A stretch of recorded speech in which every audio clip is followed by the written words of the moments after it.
Happy good morning. अनि अहिले चाहिँ म भर्खरै उठेको।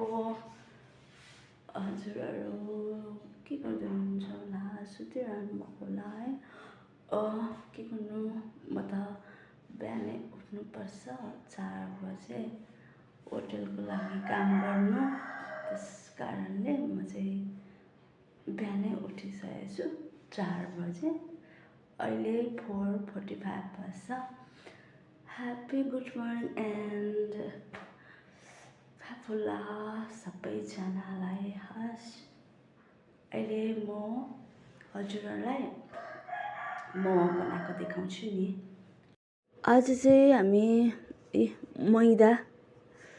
मैदाको कार्यक्रम हुँदैछ। मैदा मुसेर राख्नुपर्ने हुन्छ, त्यही भएर मैदा मुस्दैछु। आज चाहिँ भेज नबनाउनु हुने अरे, त्यही भएर चिकनको लागि अलिक कम्ती मैदा मुस्नु पर्ने हुन्छ हामीलाई।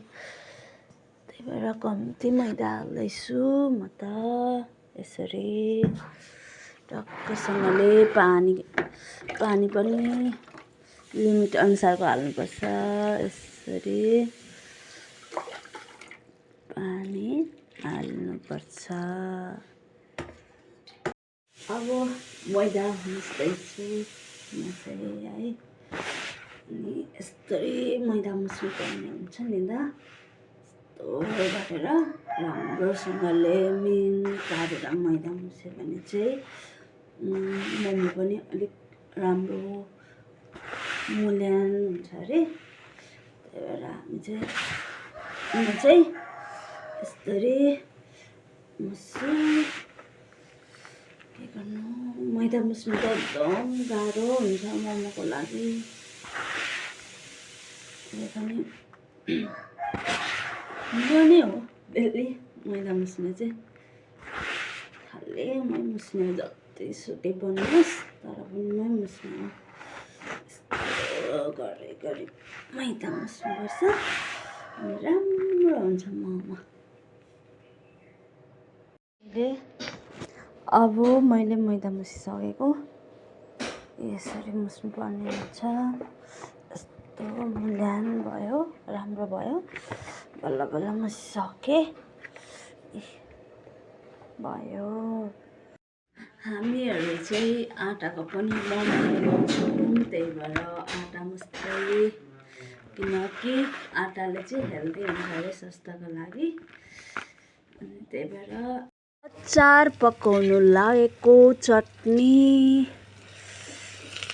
खोर्सानी अनि अदुवा अनि लसुन चाहिँ यहाँ हालिसकेको छु। यता चाहिँ कोपी र टमाटर यसरी चलाउनु पर्ने हुन्छ।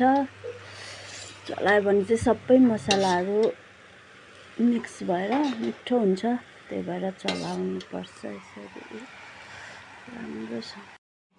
अब भने चाहिँ मेरो अचार रेडी भयो। यसरी पाक्छ, यसरी चलाउनु पर्छ। अब चाहिँ हामी किमा काटेर रेडी भइसक्यो। अनि मरमसला मिक्स गर्दैछौँ। देख्न सक्नुहुन्छ तपाईँहरूले।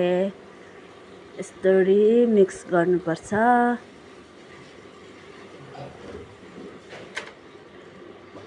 यस्तो गर्नुपर्छ हो सुरुमा।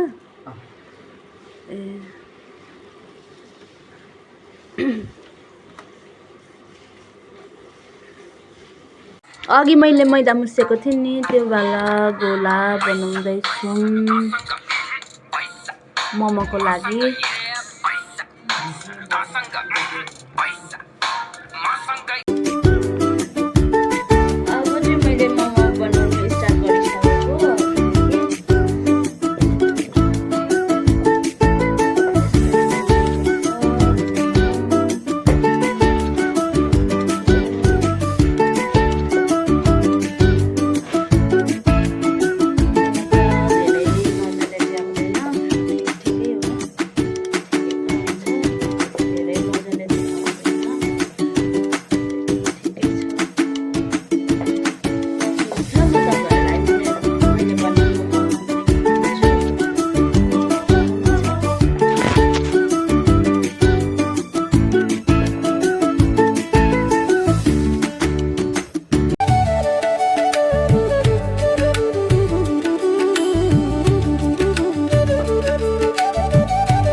चाहिँ चिकन मैदा मोमो हो।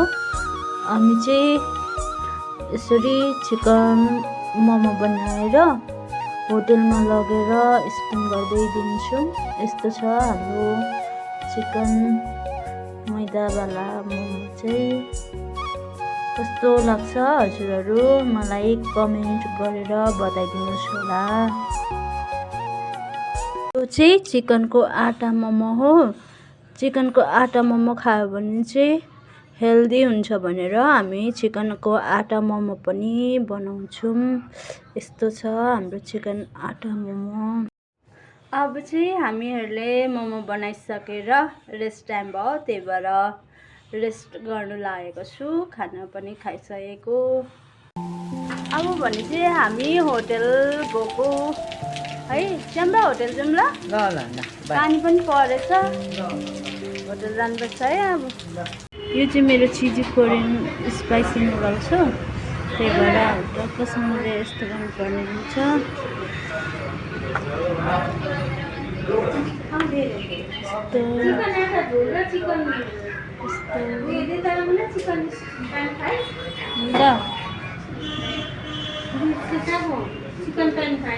यो चाहिँ भेज आटा झोल मोमो हो। काम गर्दा गर्दा कस्तो भोक लाग्यो अनि सेक खानु आँटेको। अब चाहिँ यति धेरै भोक लाग्यो काम गर्दा गर्दा कस्तो गले, त्यही भएर सेक ल्याइदिनु भएको छ च्याम्बाले अनि खाँदैछु।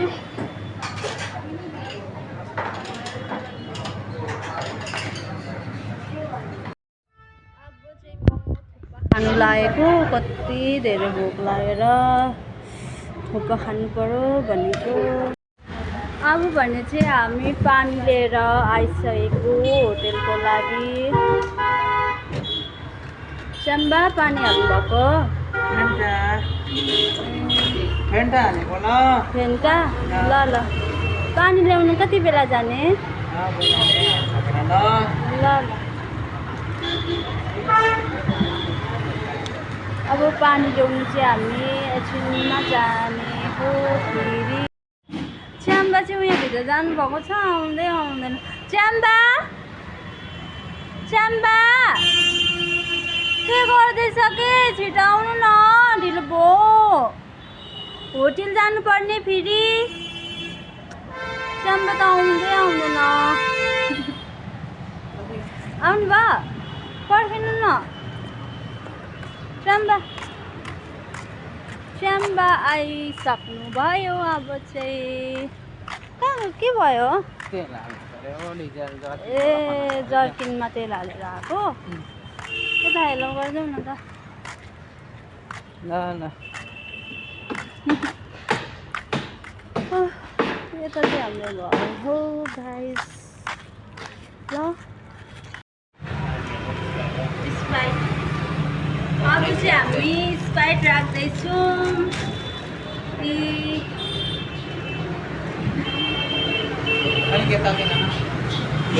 स्प्राइट राखेको हो हामीले चाहिँ अब। अनि फेरि पानी जाने सबै राख्नुपर्ने हो च्याम्बा। सबै राख्नुपर्छ ल। ल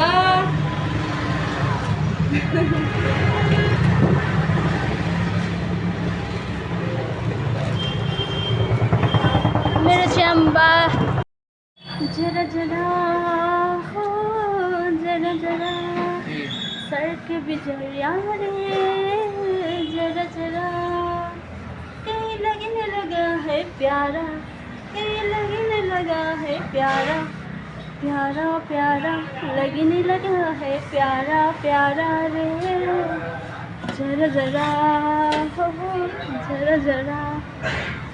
यो चाहिँ मेरो भेज मोमो हो। भेज मोमो पकाउँदै थिएँ, पाकिसक्नु लाग्यो। अब दबी दबी सी हंसी होठों पे फंसी है, गुदगुदी कर रही हवा। चिकन मोमो पकाउनु भएको हो। 2-3 मिनट खानु न ल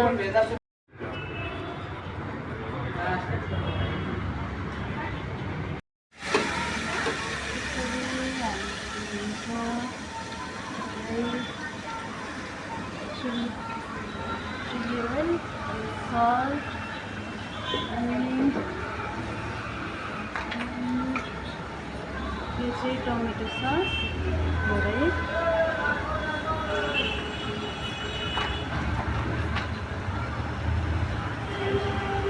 अनि यो चाहिँ चिली ओइल अनि यो चाहिँ सोया सस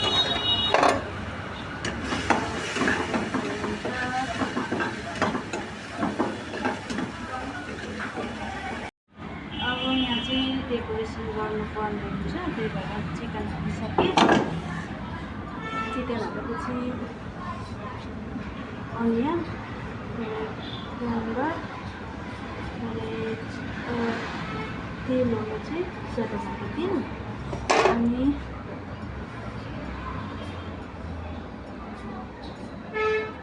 यसरी पपकर्न पनि हाल्नुपर्ने हुन्छ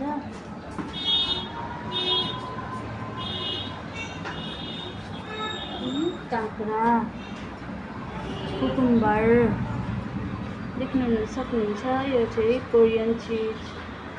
कोरियन चिकनवाला हो हामीहरू चाहिँ अघि होटेलबाट आएर खानाहरू खाएर सुत्नु लागेको छौँ अनि तपाईँहरू के गर्दै हुनुहुन्छ होला सुतिसक्नुभयो होला है हामी त भर्खरै होटेलबाट आएर खाना खाएर सुत्नु लागेको आजको लागि गुड नाइट बाई अब नेक्स्ट ब्लगमा म हजुरहरूलाई फेरि राम्रो गरेर देखाउने छु यो ब्लगमा चाहिँ कस्तो भयो हजुरहरू कमेन्ट गरेर बताइदिनुहोस् होला आजको लागि चाहिँ गुड नाइट बाई बाई लासो फ्याफुला